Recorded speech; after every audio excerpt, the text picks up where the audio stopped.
Pandas, man. Who doesn't love pandas? They're already legendary for their sneezes and their reactions to sneezes, but they also love slides, playing in leaves, and eating 10 to 14 hours every day. I mean, I'm not necessarily one for spirit animals, but that panda lifestyle sounds awfully relatable to me. But you know who doesn't love pandas? A surprising number of naturalists and economists who write articles with not-so-cuddly titles like, "Why I Hate Pandas and You Should Too," and "Humans Should Stop Meddling with Pandas and Let Them Die," and "Pandas aren't cute, they're death-loving oxygen thieves." Yikes. I mean, sure, we do spend a lot of conservation money on animals that seem uninterested in mating for the survival of their own species, but ask yourself this: if we let pandas die, who is gonna become the dragon warrior to save all of China? Yeah, now you see how important pandas are.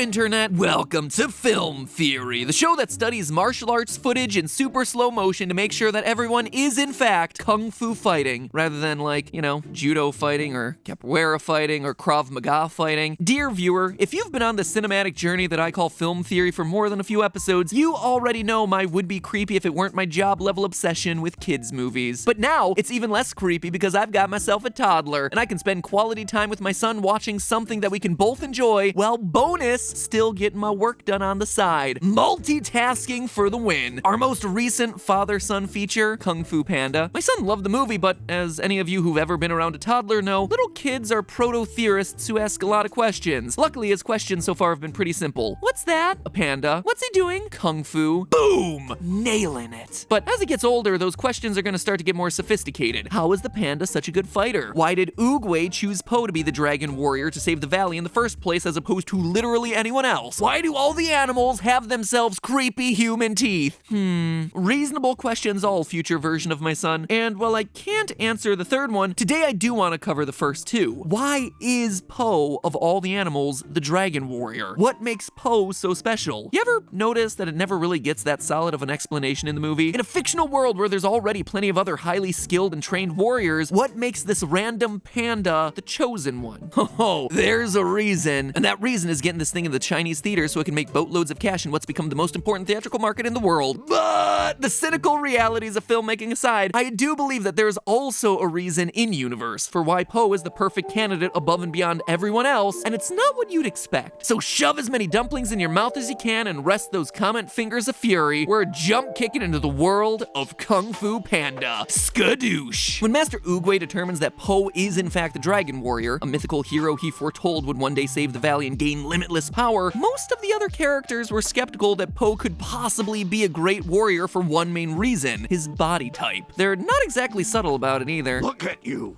this fat butt, flabby arms, and this ridiculous belly. Now, this kind of stuff was probably my least favorite part of Kung Fu Panda, because it's perpetuating some negative stereotypes about bodies that just flat out aren't true. The idea that you have to have yourself six-pack abs in order to be a good athlete or a good fighter isn't just biased, it's actually scientifically inaccurate. And no, I'm not just talking about sumo wrestlers here. For instance, in 2019, the heavyweight boxing champion of the world was this guy, Anthony Joshua, and he faced off against this guy, Andy Ruiz Jr. Anthony Joshua looks like what we've been conditioned to think that an elite athlete should look like, and Andy Ruiz doesn't. But since I'm bringing this up, you probably know how this story is gonna end. Ruiz knocked Joshua down 4 times throughout the fight, ultimately winning by TKO. That's technical knockout for those of you who've never played Punch-Out before. Sure, they had themselves a rematch that Anthony Joshua won by decision, but Andy Ruiz has 33 wins in the ring and only 2 defeats as a professional boxer, so it's not like he's some nobody who just threw one lucky punch. Sports nutritionist Dr. Mayer Renchortis said after the fight that Ruiz's additional mass was actually working to his advantage, and that's simple physics. Since force is mass times acceleration, more mass behind the punch means a stronger punch. Ruiz is also not the only elite fighter with this sort of body type. This is Daniel Cormier, one of only a handful of mixed martial artists ever to hold the championship in multiple different weight classes. Serena Williams has faced all sorts of criticisms about her body, mainly that she's too muscular to play tennis, which, let's be real, you're too muscular to be an athlete is probably one of the dumbest of of dumb takes, but go figure, she's almost undoubtedly the greatest women's tennis player in history. We could do this all day. The point is that looking at someone's body shape tells you nothing about their physical skill, their flexibility, strength, speed, balance, or any other attribute that actually matters in athletic performance. Can Po be the Dragon Warrior despite not having washboard abs and giant biceps? Of course he can. And in terms of how much strength he can put behind his strikes, his weight may actually be acting as an advantage. There's also an argument to be made that Po's body type makes him a better warrior not just because he can inflict more damage, but also because he can absorb more damage. Apparently pandas fall out of trees all the time, and according to zookeepers, don't usually get injured as much as they get embarrassed. Just when I thought pandas couldn't get any more relatable. Anyway, science suggests that their added body fat might be helping them avoid injury when this happens. A 2003 study found that higher levels of subcutaneous fat, quote, was associated with significantly decreased injury for people in car accidents. A study from Leeds Beckett University also demonstrated that overweight individuals had a higher pressure pain tolerance than those whose body mass indexes were in the normal range. And this isn't just me randomly applying real-world science to a fictional movie, we see it actively play out in the films. In Kung Fu Panda 2, Po takes a blast from Lord Shen's cannon at nearly point-blank range, and he manages to survive it because it hits him in his more cushioned midsection. And in the original Kung Fu Panda, the snow leopard Tai Lung's special attack looks like it affects his opponent's nerves as he uses it to paralyze the Furious Five. But Po is immune to that attack in his final battle, and instead of being paralyzed by it, he just gets tickled. Given Mantis's difficulty finding Po's pressure points earlier in the movie due to his rotund physique, it appears that carrying a few more LBSs is Po's secret offensive and defensive weapon. But Matpat, aren't pandas super low energy and lazy? Wouldn't that make Po a terrible fighter? Ah yes, the letter to the editor that we seem to get every episode. It's true that normal pandas have low metabolic rates and are seen as relatively slow-moving and lazy, but Po isn't a normal panda. See, the main reason that pandas have such slow metabolisms is that their diets are horribly inefficient. Pandas have short digestive tracts, which is perfect for eating meat, but instead they spend 10+ hours per day eating bamboo to get their nutritional needs. And then, because they can't digest it all that well, they have to poop about 40 times a day. You heard that right, 40 batches of panda pellets per day. Charmin really should have been using pandas on all those ad campaigns. But on a more chemical level, it means that pandas have extremely low levels of the hormone tyrosine, which regulates thyroid function and things like energy usage. But you'll notice that Po's diet isn't bamboo. It's, well, everything else, especially dumplings and bean buns and tofu, all the things that Mr. Ping serves. And wouldn't you know it, meat, soybeans, and other legumes are all the foods that are highest in tyrosine. So it's likely that Po is eating a diet that both will make him much more energetic than the normal panda, while also saving him time on chewing wood and clogging his septic tank. Maybe that diet is just what we needed to turn an ordinary panda into a martial arts master. So that's all well and good. Po's body type is actually helping him attack with more force and cushion blows more easily. His special diet is making him more energetic than your average panda. But still, why didn't Oogway just choose one of the Furious Five as a dragon warrior? I mean, this one has always bugged me since, you know, they were all seasoned kung fu experts to begin with, and Po was not. So I did some digging and realized that while yes, they all knew kung fu, they didn't know the right kind of kung fu. See, calling kung fu only one thing is like saying basketball and water polo are the same sport because in both you're trying to throw a ball into a net. There are a ton of different styles of kung fu, including the Shaolin animal styles. What are 5 of the most common animal styles, provided you're not including In-N-Out's secret menu? I bet you can guess. Tiger, monkey, crane, snake, and mantis, just like we see in the movie. Bet you were wondering why there was a random mantis as part of the team, huh? Well, now you know. It's a dedicated style of kung fu. Each of these styles is used by its corresponding member of the Furious Five, but none of them in particular use another common animal style, the dragon style. Now, there's no such thing as panda style in the real world, but Po actually has some instincts that would help him utilize that dragon style most effectively. One of the defining elements of dragon style kung fu is the dragon step, which moves in this unconventional zigzag kind of dance. And before Po receives any training, his instinct is to use, as he calls them, his crazy feet. And given that the dragon style is in many ways a mashup of techniques from all the other animal styles, Po is in a great position to learn it, because we know he's been a super fan of the Furious Five since the beginning. He's been studying